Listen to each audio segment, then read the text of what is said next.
Então, e aí eu trago para vocês aqui algumas... o Kenneth Thomas foi uma pessoa muito importante para falar sobre conflito. Ele mapeou, que eu vou falar para vocês, de estilos de conflito. Ele tem uma atuação importante. Mas conflito é um processo. É um processo que vem e realmente começa quando uma parte percebe, ou então, ou percebe que vai frustrar, ou já frustrou as expectativas do outro. Quer dizer, isso também é uma forma de você entender conflito, né? Algumas outras pessoas dão uma definição de oposição. Quer dizer, tem um desacordo entre indivíduos, entre equipes, entre ideias e formas. Agora, eu acho que eu penso que a grande diferença que a gente começa a fazer nessa sociedade... Vamos lá. Como é que as pessoas lidavam com o conflito na Idade Média? Como é que era na Idade Média? Forca. Se você não está de acordo comigo, forca.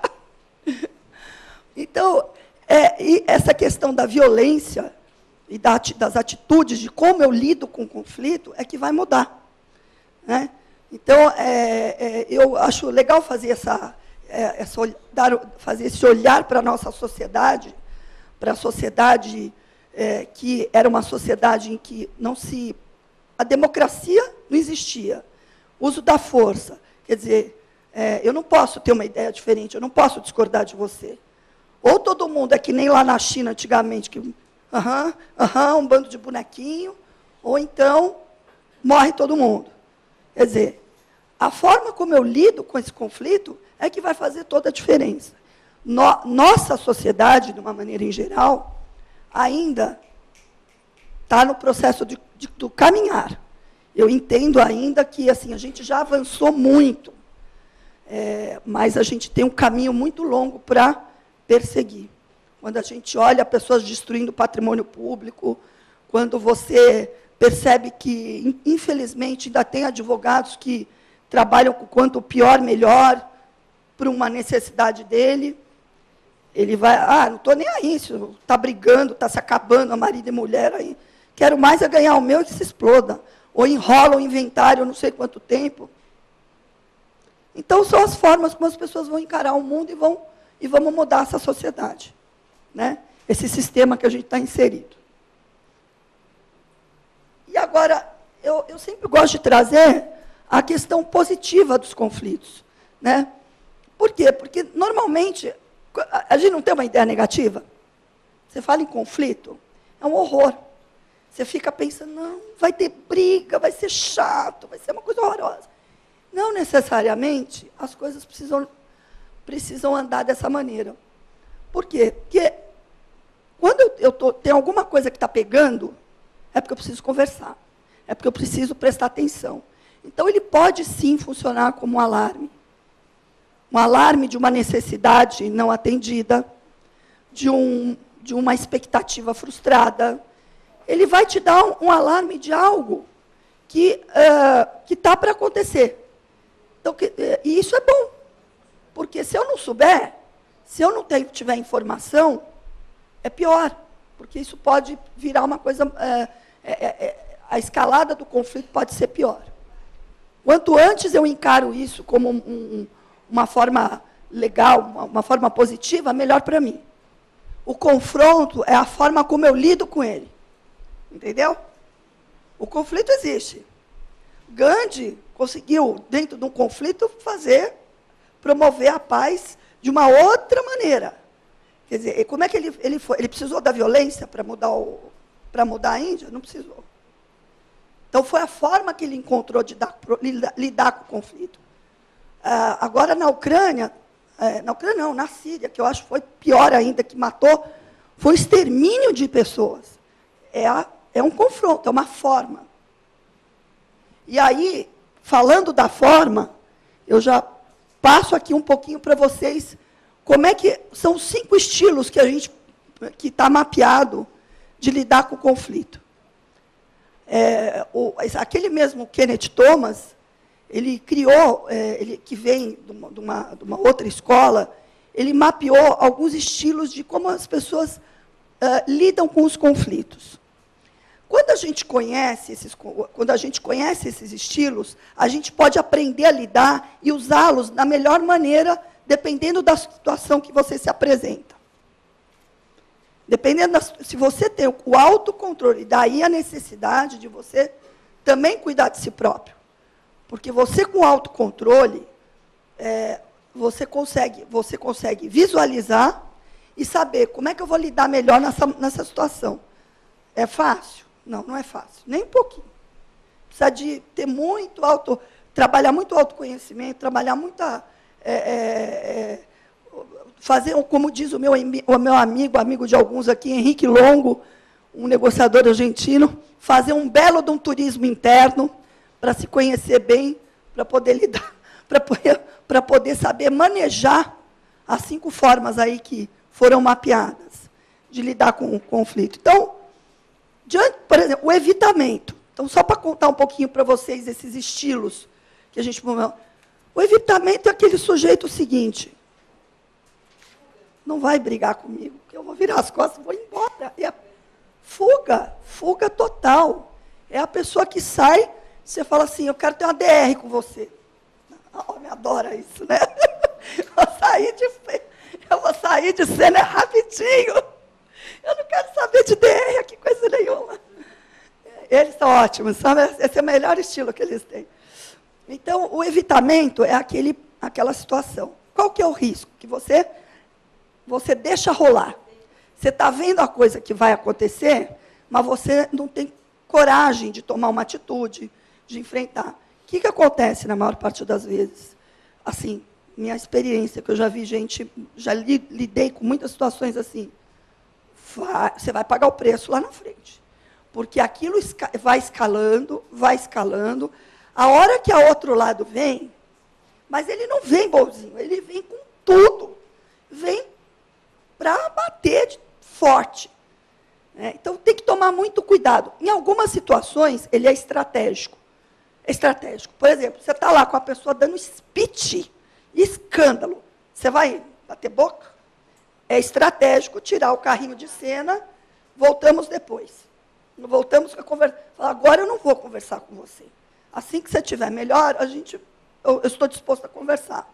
Quer dizer, estrategicamente você usou o evitando. Né?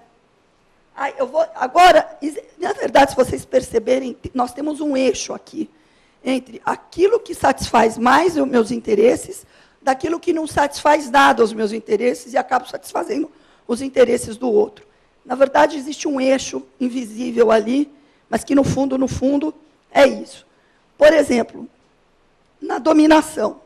Na dominação é aquele em que a pessoa ela pensa nos seus próprios interesses. Ela não cede, ela não dá o braço a torcer, ela simplesmente olha para o umbigo dela e fala, vai ser do meu jeito. Podemos usar assim, mas assim, é aquela pessoa realmente que ela está vendo dela, ela não está nem aí, ela não para ouvir, para sentar para conversar. Só vai negociar se atender os interesses dela. Qual que é o perigo? Atitudes impopulares, você não conseguir realmente, você vai pagar um preço muito caro, principalmente se você estiver trabalhando relacionamento, questões de relacionamento, né? Porque nós vamos ainda falar um pouquinho isso nos casos de exemplo que eu trouxe, para a gente conversar aí sobre essa questão. Então, a dominação... Agora, tem algumas situações que a dominação, ela precisa acontecer. Eu preciso tomar uma decisão. E eu não posso ficar aqui fazendo assembleia, eu estou com perigo iminente. Se eu não tomar, por exemplo, um diretor de uma empresa, ele tem algumas decisões que ele tem que tomar, não dá para ele ficar discutindo, fazendo uma assembleia, vendo se vai dar ou não vai dar. Porque você está diante de um perigo iminente. Então, você vai lá e toma essa atitude. Mas é uma atitude que foi tomada com base numa necessidade maior, numa medida específica. Né? Na ponta de cá, que é a ponta justamente, eu pus a ponta de lá, que é a satisfação dos meus interesses próprios. Na ponta de cá, a gente vê o acomodação. Esse estilo é interessante, porque assim, conhece aquele sujeito que cede tudo? Ah, você quer assim? Ah, tudo bem, então fazemos assim. Ele vai cedendo tanto que ele chega a abrir mão das seus próprios interesses para poder agradar o outro. Isso funciona por um tempo. Por um tempo, dependendo da situação, ela vai funcionar. Mas quem aqui gosta de ficar abrindo mão de tudo? Muito tempo. Isso vai ruir lá na frente. Ele é muito complicado, porque você acabar, ser bonzinho demais, ceder demais. Isso, quando a corda vira, quer dizer, quando chega uma situação insustentável para essa pessoa, ela vai vir com tudo também. Por isso que a gente fala da... Agora, como eu tenho comentado nos outros casos, tudo a gente pode trabalhar na medida da necessidade. Então, acomodação, sim. Talvez, numa determinada situação, por um período, combinado, né? Porque estrategicamente é melhor fazer assim, neste tipo de situação. A colaboração, ela é muito... A colaboração não, vou falar do compromisso antes. O compromisso, ele é muito parecido com a conciliação. Ele é aquele do meio termo. Ah, nem para mim, nem para você, vamos lá. Eu tento fazer uma coisinha para cá, e você tenta fazer uma coisinha para lá, a gente tenta se acomodar, e está tudo bem, muito obrigado. É um acordo em que eu cedo um pouco, você cede um pouco. Aqui muda muito, muda com a colaboração. É diferente. Porque eu não gosto de ficar cedendo. Eu vou esgotar todas as minhas, às vezes, não vai ter jeito. Em algumas situações eu não tenho como fazer, infelizmente. Porém, diferente da colaboração, onde eu tento satisfazer os meus interesses e os seus interesses. Então, aqui na colaboração, que tem muito da mediação aqui, eu vou futricar, sentar com você na mesa até a gente achar um caminho em que você consiga conhecer quais são os meus... Eu abro o jogo com você, e você abre o jogo comigo, e a gente vai melhorar a situação. Eu preciso de tempo. Eu não faço isso em meia hora. Eu não consigo isso em meia hora. Isso leva tempo. Leva tempo, é um processo, é cansativo, você tem que estar muito disposto. Mas disposto a buscar uma solução, que atenda os dois. Agora, todos são importantes, todos a gente tem que saber andar por eles, conhecer, acho que já é o melhor caminho, conhecer os estilos, para saber quando é que você vai usando um, quando é que vai usando o outro. Não só para você mesmo, no seu dia a dia, mas também a gente que atua ou advogando em algumas situações, ou em algumas situações, ou você como mediador. Porque aí você vai conseguindo entender, olha lá, e você vai trabalhando aquela pessoa que está ali, empoderando ou tirando um pouco, fazendo ela pensar como é que ela pode sair daquele estilo.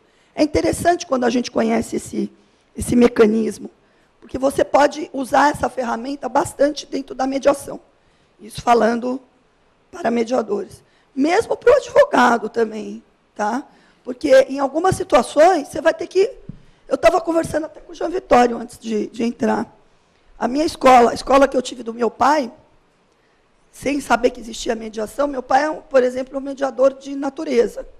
Sempre, apesar de trabalhar numa área dificílima, que era uma área de concordata, de falência, que as pessoas estão muito numa época complicada, né, da situação financeira, ele conseguia sentar para negociar com o banco, sentar para negociar com os representantes dos empregados, com o sindicato, inclusive botar todo mundo na mesa sentado com o juiz.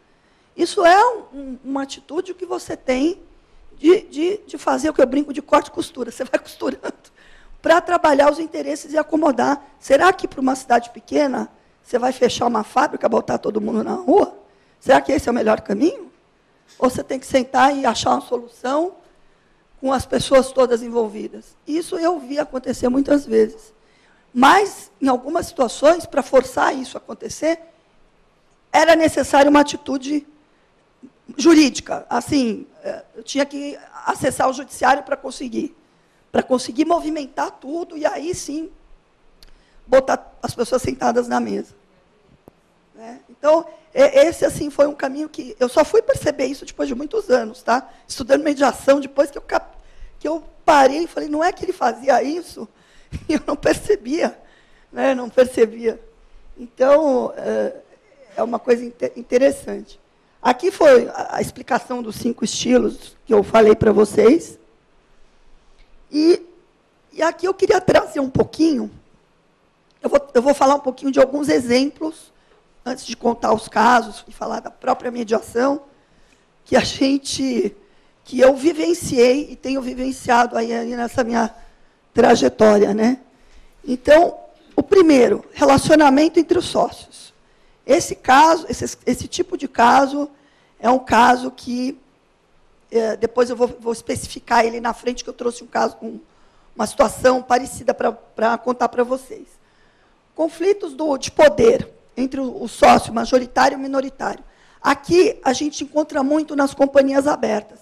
O que a gente precisa olhar, primeiro, Brasil, o nosso sistema é composto de a gente tem sociedades que têm capital fechado, e ainda assim, sociedades de capital fechado, que estão hoje recebendo aportes financeiros de fundos de investimento e de private equity, ou seja, uma empresa, de repente, estou precisando de dinheiro, estou trazendo para dentro da minha empresa um pessoal que vai aportar dinheiro. Claro que ele vai ter voz ali na minha empresa.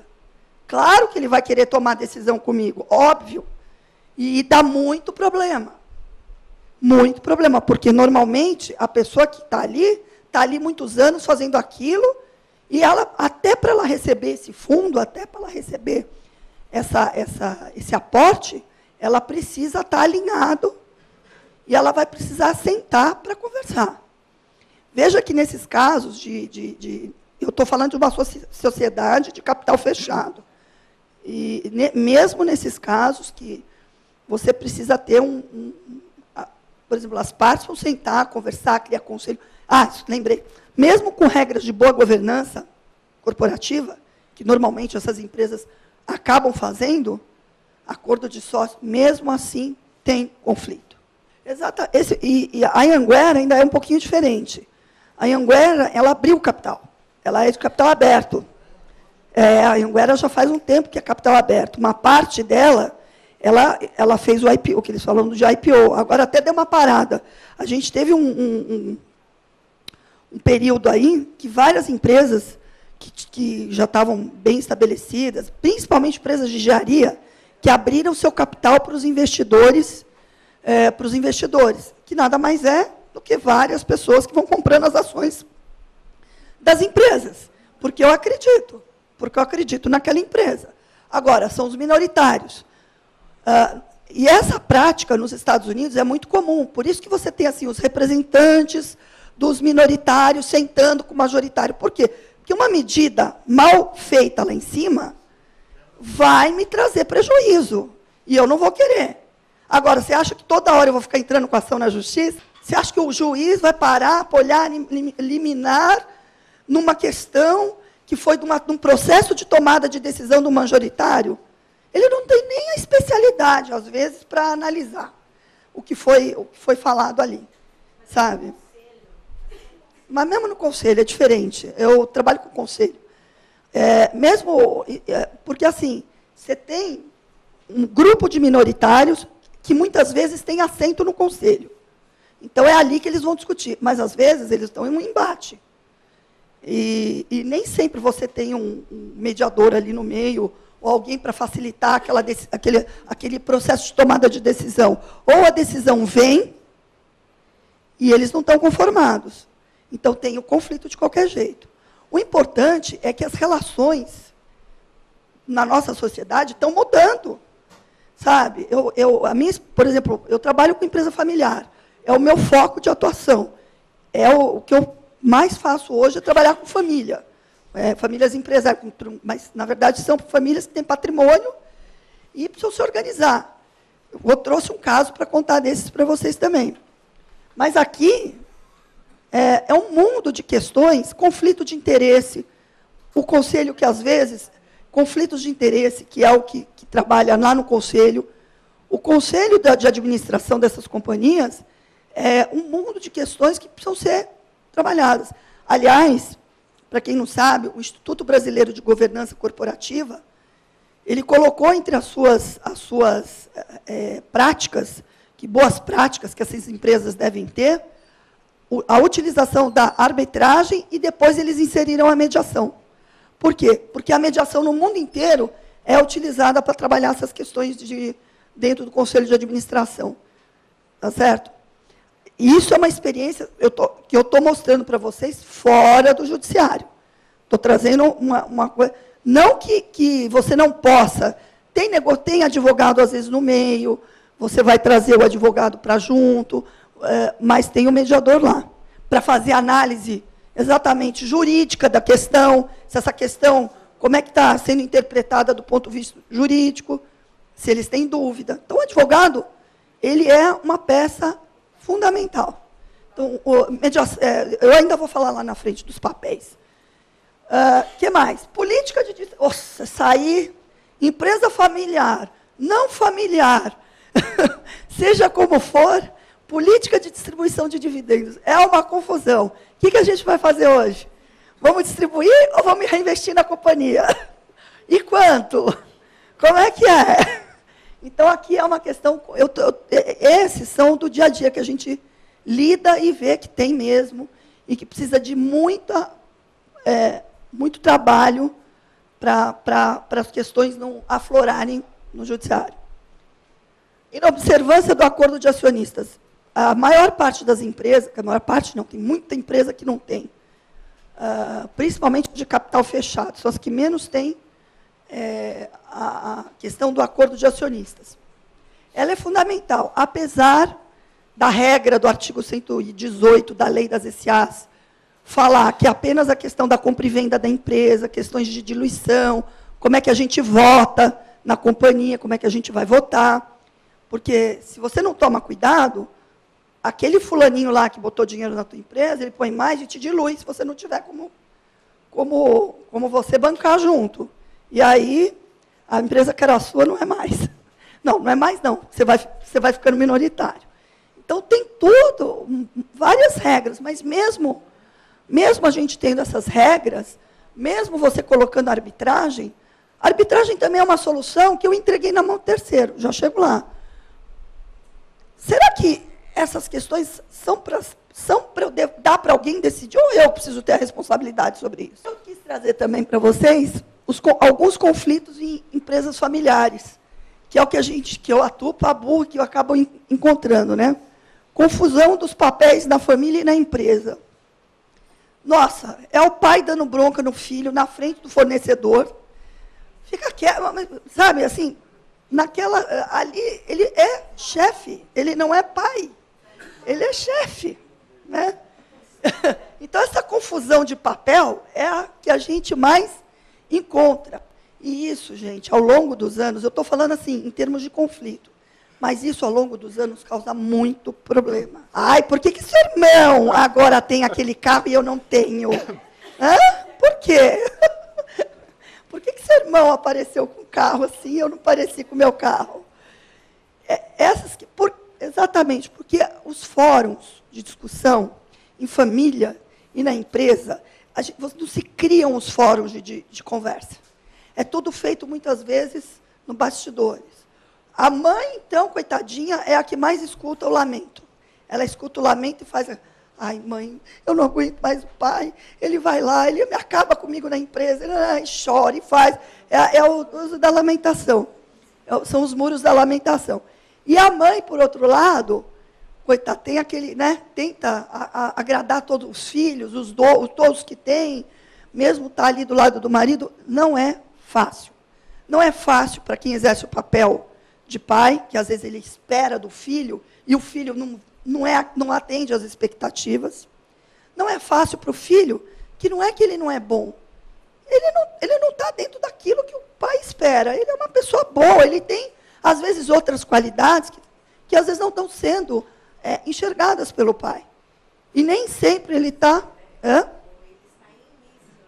Ou ele está em início, dependendo. Então, quer dizer, são situações conflituosas dentro de uma empresa, porque você está confundindo, você tem um ambiente corporativo, um ambiente empresarial, que você precisa ter atitudes profissionais, do ambiente de casa. Né? E isso, na empresa familiar, é muito misturado.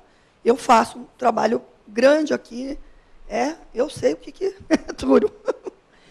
E outra questão complicada, eu trouxe um caso de delegação e transferência de comando, que é a parte mais difícil, quando a família, o empresário vai envelhecendo, e ele está na hora de transferir o comando para o filho. Como é difícil desapegar, como é difícil fazer o plano B na vida, ainda mais hoje em dia. Hoje em dia, minha filha, a gente não fica jovem, não fica velho, como antigamente, a gente fica experiente. Mas eu vou comentar um pouquinho, porque tem a ver com o caso que eu trouxe depois. Reconhecimento, a falta de reconhecimento dentro da empresa familiar. Você faz o que você faz, não tem um cidadão para olhar e falar, puxa vida, um elogio, muitas vezes. Falta da cultura do elogio. Isso também desestimula, porque você está procurando dar o seu melhor em algumas situações e você não vê. Isso também é algo que a gente assiste e que gera problema. E também, muitas vezes, olhar suas próprias limitações. Aceitar. Não adianta que eu vou... E isso eu tive muita experiência, porque eu trabalhei com meu pai. Olha, eu tive experiência na pele mesmo. Assim. O meu pai é um homem brilhante. Brilhante no que ele faz. Eu, por muito tempo, queria ser igual a ele. Eu achava que eu tinha que ser igual. Mas eu não sou igual a ele, nunca vou ser. Eu tenho outra vida, outra experiência. Sou mais nova, tenho uma vivência diferente da dele. Eu não sou pior nem melhor, eu sou diferente. Né? E posso complementar, como eu complementei em muitas coisas. Mas demorou para eu chegar nessa situação, de ver como é que eu podia contribuir até o ponto que eu trabalhei com ele e como eu poderia contribuir ali na empresa. Então, esses caminhos que geram conflito e que muitas vezes, no caso, talvez eu tivesse ficado lá, né, trabalhado com eles, nem conhecido a mediação, nem está aqui hoje, está falando de outra coisa. Uma outra questão é o seguinte, é a quebra do acordo familiar. Algumas famílias, aliás, muitas famílias têm seus códigos não escritos, suas regras que não são faladas. É bom que comece a ter regra. Se fale, conforme a família vai envelhecendo, entre aspas, é bom que isso tudo seja conversado. Por quê?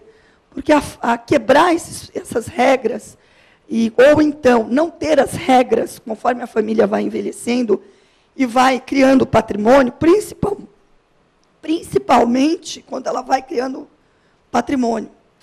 É tão engraçado, às vezes se briga e se destrói uma família, se destrói uma empresa por uma bobagem. Claro que a bobagem é o estupim. O que estava por trás é que tem que se ter estudado e ter se analisado e trabalhado. Mas eu vivi, né? Situações por uma briga besta, sabe? Coisas pequenas, coisas de... como é que... Eles tinham uma casa de praia, a família usava a casa de praia, não, sabe? Eles tinham uma regra lá. E aí eles resolveram... virou uma briga por causa da casa de praia, uma confusão, quer dizer, antes não tivesse a tal da casa de praia, destruiu a família, sabe? Uma coisa... Lógico, o que estava por trás eram coisas que aconteciam na empresa e que estavam refletindo ali pela falta de regra, pela falta de conversa, de diálogo. Né? E aí foi um desastre. Outra coisa que é engraçada é a percepção de injustiça. Ou então, papai protege, nossa, papai protege fulano, que ele fica lá na empresa, ganha tudo, e nós aqui, ó, ganhando nada. Então, isso aqui é muito, muito comum. Ou então, é o contrário. A família tem a necessidade de proteger aquele que tem menos condições. Então, às vezes, você vê a pessoa que tem menos, sei lá, ela não conseguiu dar nada na vida. Acontece. Não conseguiu estudar, não trabalha mais ou menos meia boca, e o pai acaba... Você vai largar seu filho no meio da rua, né? Então, você vai lá cuidar, vai... E aí, na percepção dos outros, que sempre andaram na linha, tem aquela questão, papai está protegendo o fulano, tá vendo? Passa a mão na cabeça. O duro disso, e eu assisti exatamente um caso assim, não teve nem espaço para mediação. Tentou-se abrir um campo para mediação, para conversar, mas aqui o pai morreu. E aí, a menina que era mimada, entre aspas, né? O pai pagava tudo para ela, pagava as contas dela, ela não conseguia se relacionar com os irmãos, porque os irmãos falaram, peraí, não é assim. Agora os bens, nós estamos em condomínio, os bens ficaram em condomínio, recebia os aluguéis, eles davam X, mas ela não conseguia sentar com eles para ter o extra que ela tinha do pai, o extra a mais. E isso tudo virou um verdadeiro inferno. Aí eu pergunto para você, e eu conversava com ela, mostrava que, mas o que ela queria era um advogado que ferrasse os irmãos. Ela me procurava e falava assim, eu quero um advogado, não, Alessandra, não, eu quero que você, então você me apresente alguém, porque eu quero acabar com meus irmãos. Só que ela não tinha força, assim, você olhava e falava, eu olhava para ela e falava assim, meu Deus do céu, ela vai pegar alguém, vai entrar aqui com uma extinção de condomínio, daqui quantos anos ela vai conseguir? Fora que o irmão já tinha sinalizado que se ela entrasse com essa extinção de condomínio, ela ia se ferrar. Mas se ferrar porque ele ia comprar os bens da... Ele era um cara que, apesar de não ser advogado, ele sabia muito bem como fazer estratégia. E ele ficou disposto a conversar com a menina, mas eram 3 irmãos, eram 4 filhos. E essa irmã não teve jeito. Não teve conversa. Ela quis porque quis a briga. Eu falei, olha, desculpa, porque eu estou fora. Eu entrei nesse caso, na verdade, nem foi para mediar, foi para negociar, para ajudá-la a pensar numa negociação, para ver se eu conseguia, sabe, a gente que trabalha com conflito, para ver se, meu Deus do céu, ver se olha e vê que e vai pelo caminho do diálogo, porque você não vai se dar bem no caminho da briga. Não vai mesmo. Mas fazer o quê, né? A gente não pode fazer milagre. Mas é que tá. Aí já foi. Então você vai lidar com a situação que vem. Sabe, vocês como advogados, ou na qualidade de mediadores, vocês vão ser procurados em situações dramáticas, da mãe que é perdulária, gastar tudo, e os filhos não sabem, não dão para interditar. É duro. Eu virei e falei, olha, desculpa, eu não posso te atender, porque eu não faço contencioso, eu me recuso, eu tenho humildade para falar que eu falo, não faço. E é uma pena, falei, é uma pena, porque eu fiz 2 reuniões com os irmãos, estavam abertos para conversar com ela. Eu consegui abrir um campo de conversa, mas ela não, ela queria se vingar. Aí não tem jeito mesmo, né? Não tem como você, por mais que você fale. Aqui só um pouquinho, para mostrar para vocês, dentro daquele estilo de lidar com o conflito, se você traz aquele estilo para cá também, né? Mais ou menos, né? Eu brinco, mas hoje o Brasil conta com isso. Hoje a gente tem negociação livre, que os advogados deveriam exercer bastante no seu papel de advogado, onde você pode explorar muito essa vertente. A mediação, que o advogado, o dia que o advogado aprender a usar o mediador como uma ferramenta, nossa, vai ser uma maravilha. Eu ainda vejo que existe esse medo do advogado trabalhar com o mediador, ainda indicar o mediador, sabe? É como se o advogado ele entra com o papel de... você é mediador também, confunde. Não, gente, não dá certo.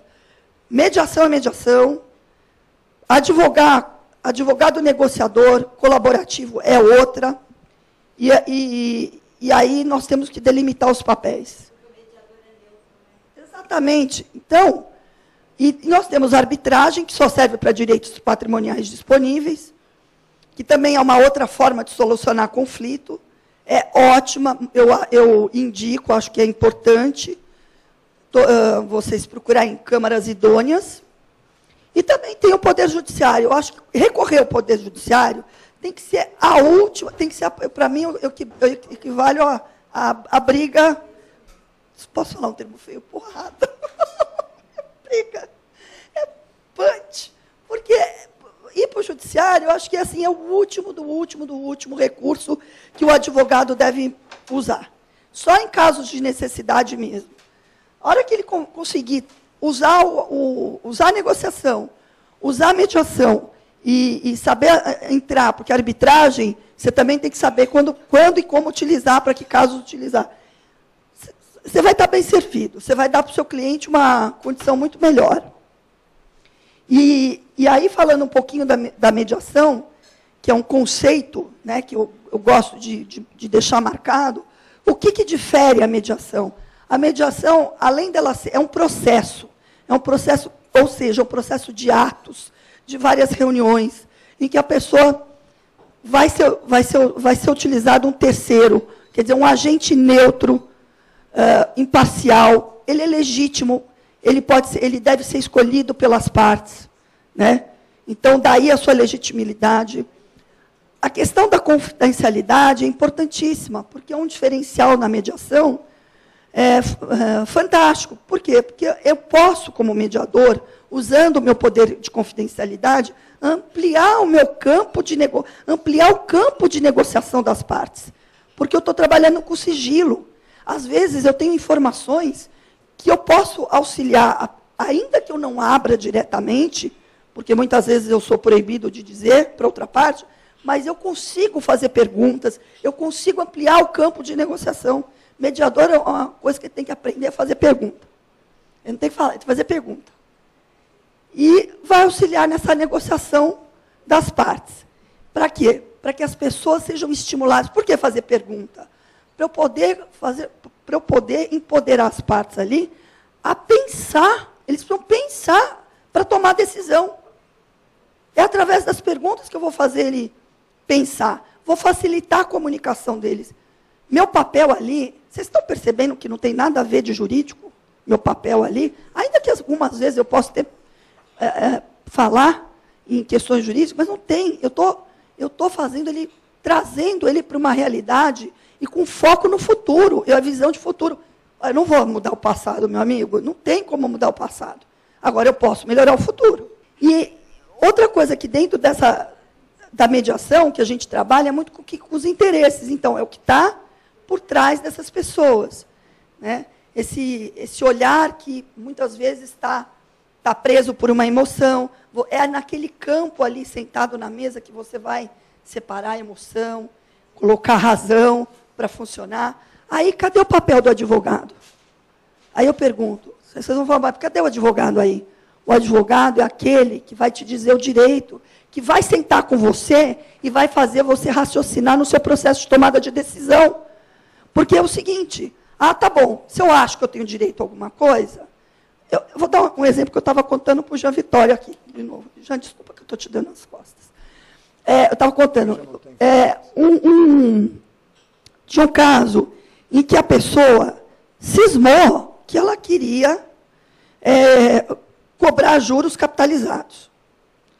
Então, é uma negociação num contrato de uma sociedade, de empréstimo de um sócio para a sociedade, e nesse empréstimo, quando a outra parte falou, não, eu quero quitar esse contrato, chega, não quero ficar pagando os juros mais.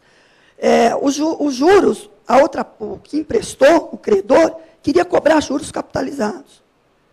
E eu dizia assim, conversa com o seu advogado, vai ver como é que está a jurisprudência, como fez falta esse fulaninho não ter um advogado. Conversa com o seu advogado, porque ele vai te orientar, ele vai te dizer como é que está a jurisprudência. Sabe?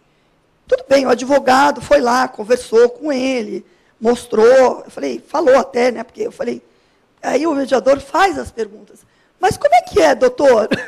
Conta para o seu cliente. Como é que o senhor tem visto essa questão no judiciário, para ele pensar como ele decide nesse caso? Se ele aceita a quitação sem a capitalização. Os juros eram acima dos legais, mas a pessoa estava disposta a pagar. Você acredita que ele bateu o pé e não aceitou? E foi para o judiciário. Vai burro, vai gastar o dobro, né? Vai gastar o triplo. Gente, a gente lida, e assim, não pense que toda vez que você vai lá, você vai sentar na mesa e você vai conseguir. Eu falo assim, não é toda vez, eu contei 2 casos que eu não consegui. Teve casos que eu consegui, graças a Deus, mas teve muitos casos que, infelizmente, sai da tua mão. Você pode usar o recurso que for, você vai, sabe, que sai da tua mão, e isso é muito duro. Porque você sempre olha e fala, mas será que eu não fiz alguma coisa como mediador? Será que faltou? Que pergunta faltou? Que questão faltou que eu não... Mas ali, talvez um advogado mais incisivo, um advogado que estimulasse, e aí eu falo o papel do advogado, porque eu acho que aquele advogado estava mais afim de entrar na justiça para ganhar mais, na minha percepção. Porque um advogado mais incisivo, cara, faz o acordo, tá bom, vamos lá, isso tá justo. Assim, você não está perdendo, porque se você for entrar no judiciário, você vai... A jurisprudência é maciça, não tem muito o que falar. Mas é isso, gente, o trabalho da gente é esse. Tem hora que você vai conseguir, tem hora que você não vai conseguir, mas a gente tem que persistir. Mas é para dizer. Então, eu acredito que dentro da mediação, alguns diferenciais, como legitimidade, você ser escolhido, ali, eu preciso olhar o horário, você ser escolhido, você estar ali, legitimado, sentado, não é alguém de fora que está decidindo por vocês. Faz toda a diferença. A confidencialidade. Poxa, você trabalhar em questões que você se expõe, muitas das questões que eu estava falando societárias, de governança, que são questões de sócios, tudo, eles querem que se fiquem confidenciais. Por isso eles querem usar mediação, por isso eles querem usar arbitragem também. Por quê? Confidencialidade. Esse é um ponto. Eu não quero que o pessoal que compra as minhas ações saibam o que está acontecendo. Está um conflito meio pesado ali dentro. Um conflito entre os sócios. Isso pode manchar, isso pode dar problema, minhas ações podem cair. É verdade. Então, assim, a visão de futuro que a mediação propicia, isso que eu já falei, e o enfoque sistêmico na colaboração. Quer dizer, trabalhar o olhar sistêmico faz toda a diferença. A mediação tem essa possibilidade. E ela é baseada nos interesses. Eu vou pular um pouquinho, porque por causa da hora, eu vou pular um pouquinho para contar 2 casos. Só falar isso aqui. Como usar a mediação, né? Ou vocês podem colocar em cláusula contratual, fazer uma cláusula prevendo mediação. É legal, eu acho que é importantíssimo. Uma cláusula escalonada, às vezes mediação e arbitragem depois, dependendo da situação, vocês podem utilizar. Quando o problema está vigente, a gente faz um termo de mediação. Aí as partes realmente confirmando que estão usando essa mediação. Nossos colegas aqui do gabinete de mediação, o Gelson, o Jean Vitório, que tem tem o gabinete de mediação, que é um local de solução de conflitos. Lá, a pessoa chega lá, não tem nenhum termo de mediação, assinam, estamos dispostos a fazer o uso da mediação. Então, é algo que a gente pode utilizar, né? E aí eu queria contar para vocês 2 casos, rapidinho, mas apesar da hora, eu queria contar para vocês rapidinho, que são experiências práticas que eu tive. Então, nesse caso, eu fui procurada, nesse caso, eu atuei como mediadora. Eu fui procurada pelo sócio A. Tá? É uma empresa de TI, 25 anos de mercado. Ele ligou para mim e falou, olha, eu ouvi falar de mediação, uma pessoa me indicou para falar com você. E aí, como é que a gente pode fazer? Porque eu não suporto mais o meu sócio, eu não suporto, tenho 25 anos, mas eu cheguei num ponto que, assim, a gente não se fala há pelo menos 2 anos. A gente não conversa. A empresa está começando a dar sinais de que, porque a gente não conversa só por e-mail, a empresa vai sucumbir. E ela já não está muito bem, já está começando a trepidar. Quer dizer, claro que vai refletir no financeiro, gente, isso é óbvio. E aí, o que aconteceu? Eu liguei para o sócio B, mandei um e-mail para o sócio B, que eu tinha sido procurada para a mediação, e expliquei um pouquinho o que era a mediação. E se ele podia me receber, porque eu preferia explicar pessoalmente, para que ele entendesse. Por que isso foi importante? Para não confundir que eu estou ali como advogada, porque as pessoas são refratárias. E aí você imagina eu lidar com engenheiro. Gente do céu, cara cartesiano, como é difícil. Ah, Maria. Eu aprendi a ser engenheiro, né? Ser engenheiro, né? Estou sabendo. Mas é duro, gente, porque a pessoa seca, sabe? Difícil. Eu assim, ó, aí ele falou, tudo bem. Ele demorou 2 semanas. Cara fechado. Aí eu fui lá. E aí a gente tem que ter a cara de pau, assim, sabe? Boa mesmo. Para explicar. Eu tinha sido procurada. Mas você está advogando para ele? Você é advogada dele? Eu falei, não. Meu papel é de ser um agente neutro, de ajudar vocês a conversar. Nós não precisamos de ajuda, não. A gente arrumou um psicólogo aí um tempo atrás, mas não dá muito certo. Aí eu respirei. Olha, não é fácil. Não, mas eu queria te explicar, me dá a chance de eu te explicar o que é. Aí expliquei, né, desfiei o rosário. Olha, assim, assado, meu papel é ajudar. Vamos fazer uma sessão. Se você tiver com dificuldade de sentar com ele na mesa, a gente pode combinar, eu faço uma individual, ou seja, cálculos.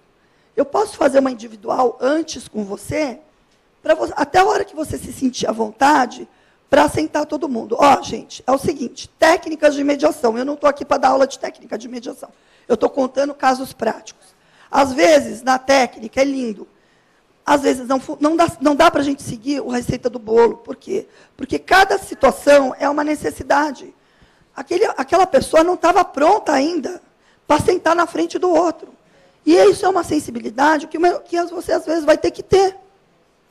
Entendeu? Vai ter que ter uma sensibilidade de deixar o outro falar. Vai dar o mesmo espaço para o outro falar também, para os dois se sentirem tranquilos. Ó, você vai contando para todo mundo o que você está fazendo.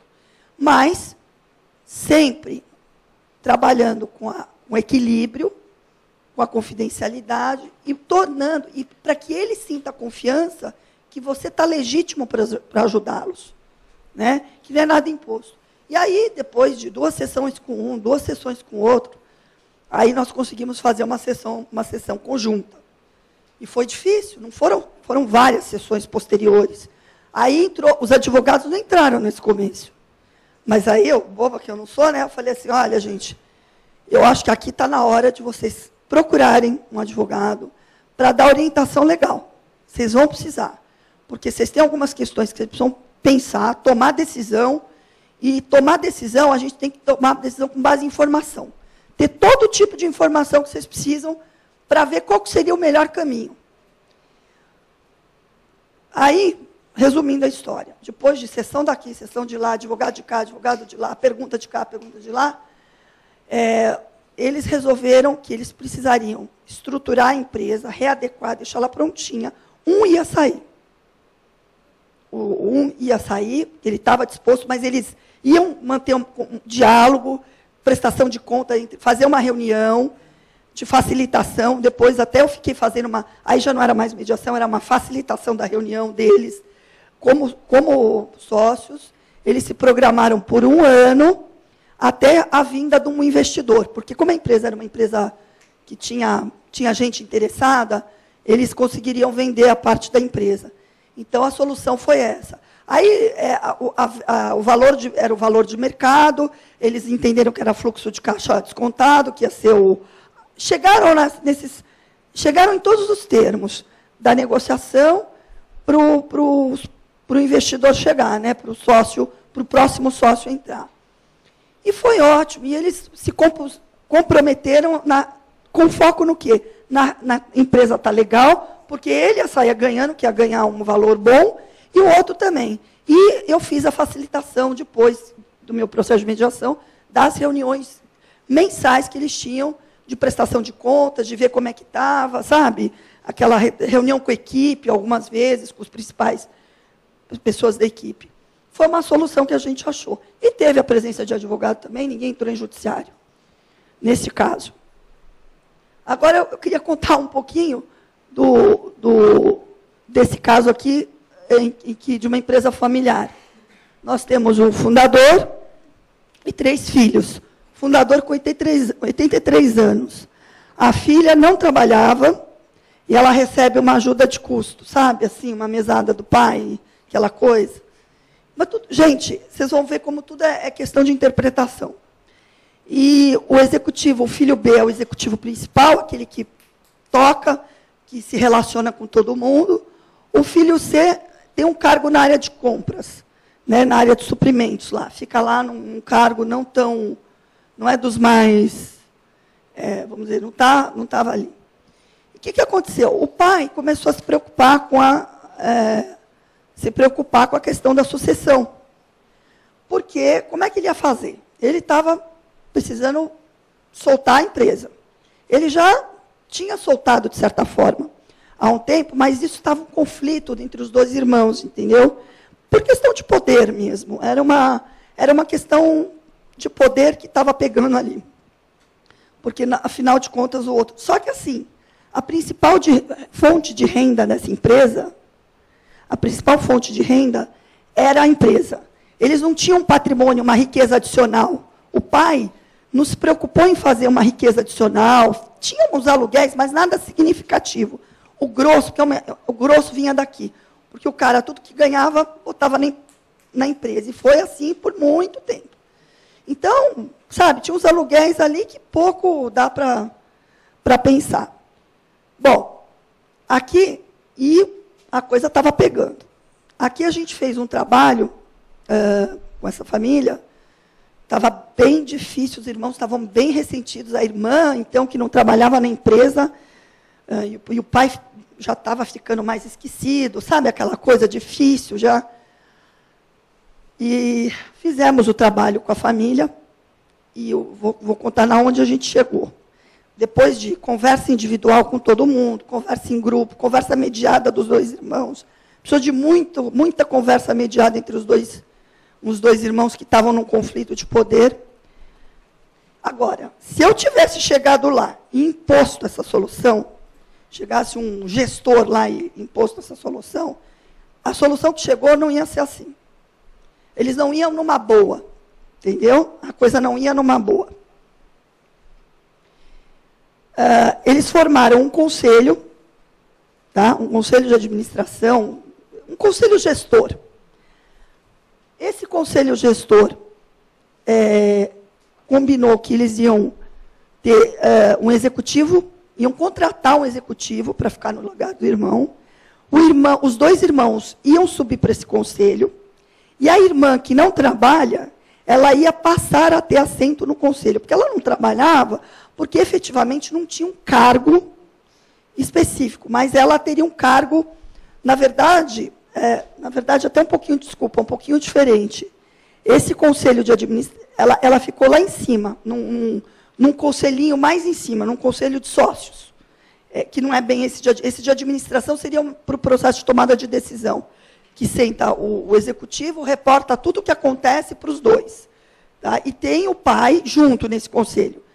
A ideia deles é, depois que o pai falecer, trazer um conselheiro independente, contratar uma pessoa de fora para ajudá-los nas estratégias, porque é uma empresa grande. Então, na estratégia que a empresa tem que ter. E aí, a irmã, eu não coloquei no desenho, mas a irmã, eles prestam conta para a irmã todo mês. Sentam os três, o pai, e o pai também já não vai toda hora lá na empresa, né, apesar de participar do conselho de administração. Eles têm reuniões com o pai e a filha e os dois irmãos, onde é tratado os assuntos estratégicos. Não é assim, se eu vou mandar embora fulaninho, fulaninho. Isso é do conselho de administração. É lá em cima. Então, eles começaram a definir o que vai ser de investimento, para onde eles vão cooptar investimento. A família agora decidiu que não vai só investir na empresa, vai começar a fazer uma riqueza adicional, vai direcionar o investimento para outros negócios. No caso, eles vão incorporar, vão trabalhar em corporação, vão direcionar para essa área, porque eles querem ter renda de outro, que venha de outro patrimônio, que não esse patrimônio só a empresa. Entendeu? Mas tudo isso demorou. O processo foi de mais ou menos quase 2 anos. Foi quase 2 anos para chegar nisso. Não foi fácil. Porque a mudança de cultura, a mudança de papel, mudança principalmente, o cara é gestor, ele fica. E para uma empresa do tamanho que era aquela, era muito mais estratégico eles estarem em cima, vendo a companhia como um todo, sabendo cobrar dos executivos, do executivo principal, sabendo cobrar onde tinha que cobrar, do que ficar com a cara enfiada, que nem aquele rapaz dos suprimentos. Praticamente. Praticamente a gente mudou a estrutura da empresa. Mas isso tudo, agora, qual que é o cenário ruim?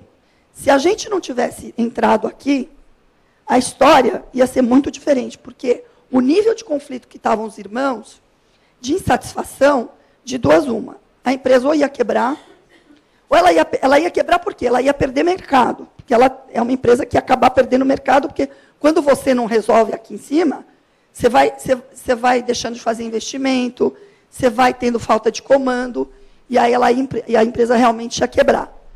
Ou você teria também a venda da empresa, porque também era uma solução. Se eles tivessem bistunto suficiente e não chegassem a um acordo, mas eles acharam que não, que eles tinham condições, apesar de tudo, de nessa configuração, eles poderiam. Porque, sabe o que era incrível? Os irmãos eram complementares. Eram pessoas super complementares. Então, era ótimo para a empresa. Eles tinham visões que ajudavam. Um outro era bom nos números, nos controles, o outro era um comercial, então ele tinha uma visão de estratégia, era perfeito. Então, ali foi muito bom. A gente chegou. E a irmã, e outra coisa, eles criaram também uma política de dividendos. Uma coisa é a remuneração. Então, os irmãos recebem igual, porque eles não recebiam igual. Então, os irmãos recebem igual pelo que eles trabalham. Recebem um X pelo dividendos, que complementa o salário. E a irmã recebe só os dividendos, um X, porque ela não trabalha. Ou seja, ainda a gente conseguiu acertar esse ponto também. Assim, mas tudo foi construído com eles. Não foi nada de cima para baixo. Foi tudo na base de muito diálogo. Então, quase 2 anos.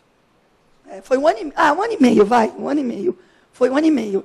É trabalhoso porque é difícil tocar nos pontos. É difícil tocar com as pessoas, tocar onde dói, tocar nas feridas. Nossa Senhora. Então, e aí, eu queria contar para vocês um pouquinho dessas histórias, dividir com vocês a minha experiência fora do judiciário, na verdade, né, fora desse contexto de litígio, para abrir um pouco e mudar, porque eu sempre fiz palestra contando dos meios. Eu nunca tinha feito uma palestra fazendo um recortezinho específico.